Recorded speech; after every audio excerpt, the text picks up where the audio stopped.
Thank you very much, Madam Chair. I do have a question that I'd like to raise about recruiting.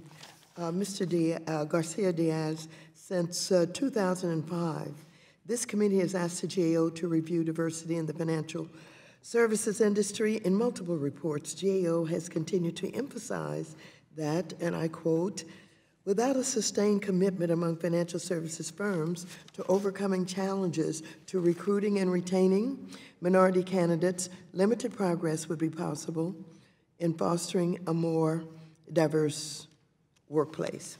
Unfortunately, GAO's conclusions are correct. Now, what barriers, if any, exist that prevent financial services firms from increasing minority recruitment? What more could financial services firms do to improve their recruitment practices? What can Congress do to hold them accountable? In order to make that recruitment more effective than it has been, financial services institutions need to look beyond their traditional sources of talent. And we identified, just looking beyond the typical schools, academic programs, and things like that, to identify new sources of diverse candidates for their recruitment. In addition, firms can do more in terms of reaching out to the communities, to schools, to get students and potential candidates connected and realize that this is a potential career path for them, and to start that process of stimulating interest in the industry. Well, I think you have indicated in your report that the talent pools from which financial services firms could hire individuals are diverse. Specifically, you found that 1/3 of the persons obtaining graduate or undergraduate degrees between 2011 and 2015 were racially or ethnically diverse. However, this level of diversity is not at all reflected in the financial services industry. Many of us tell us they go to the colleges and universities, and they are all telling us they go to Georgia and they're recruiting, but it's not reflected in their pool of workers. So what's happening between the time that they recruit, so-called, and the fact that they're not hired and they don't show up in their workplace? What do you think happens?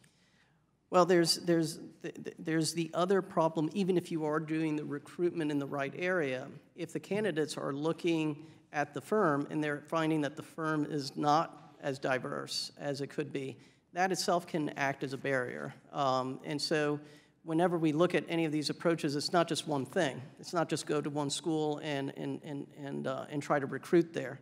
It has to be a combination of approach, which includes more extensive outreach and education about what they do for those students, because the academic programs that we have nationwide are extremely diverse. Minority candidates and women are not hiding. They are out there, they are available, but a lot of times it's making the case and making it convincing that this is a possibility for them. Can you think of any incentives? I'm sorry? Can you think of any incentives? Disincentives for it? Incentives that could be offered to the colleges and, to the firms, the financial firms on Wall Street that would be interesting and... Yeah, so the leadership of the firms have to put pressure and incentives for managers to really take this responsibility seriously and to heart. It is not a check-the-box activity. It's something more substantial commitment that's required.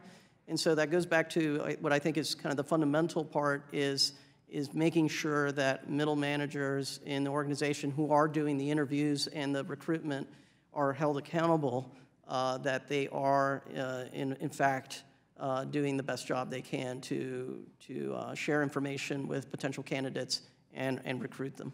Well, that's an interesting idea, that incentives to management who have the responsibility for hiring, and that could be done in any number of ways, and perhaps in their annual reviews and some other kinds of things.